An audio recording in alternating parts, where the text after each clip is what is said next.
হযরত ওমর রাদিয়াল্লাহু তাআলা আনহু ও এক বৃদ্ধার সত্য ঘটনা। রাতের বেলা মদিনার এক বৃদ্ধ তার ছোট্ট ঝুপড়ি ঘরে বসে কাঁদছে।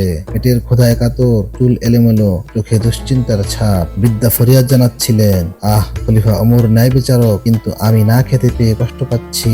আমার সন্তানরাও ক্ষুধার্ত, তিনি কি আমার কথা জানেন না? গভীর রাত হলে হযরত ওমর রাদিয়াল্লাহু তাআলা আনহু সাধারণ মানুষের পোশাক পরে শহর পরিদর্শনে বের হন। তার সঙ্গে একজন বিশ্বস্ত সহচর, নাম আসলাম রাদিয়াল্লাহু তাআলা আনহু।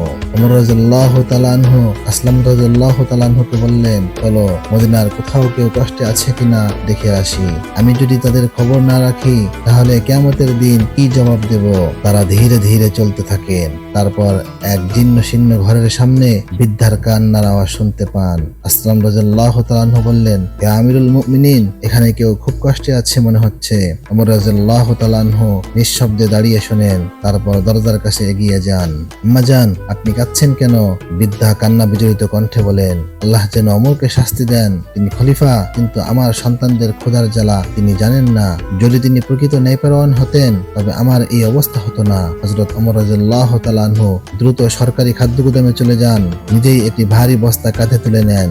আসলাম রাদিয়াল্লাহু তাআলা আনহু বলেন, আমিরুল মুমিনিন, আমাকে দিন, আমি বহন করব। ওমর রাদিয়াল্লাহু তাআলা আনহু বলেন, না, কিয়ামতের দিন তুমি কি আমার বোঝা বহন করবে? আজ আমি নিজেই এই বৃদ্ধার হক তার কাছে পৌঁছে দেব। বৃদ্ধার ঘরে এসে ওমর রাদিয়াল্লাহু তাআলা আনহু নিজের হাতে চুলা ধরিয়ে খাবার রান্না করে দেন। বৃদ্ধা অবাক হয়ে বলেন, আপনি এত মহানুভব, আল্লাহ আপনাকে উত্তম প্রতিদান দিন। ওমর রাদিয়াল্লাহু তাআলা আনহু নম্রভাবে বলেন, আম্মা জান, আমাকে ক্ষমা করুন, আমি আপনার খেদমত করতে দেরি করেছি।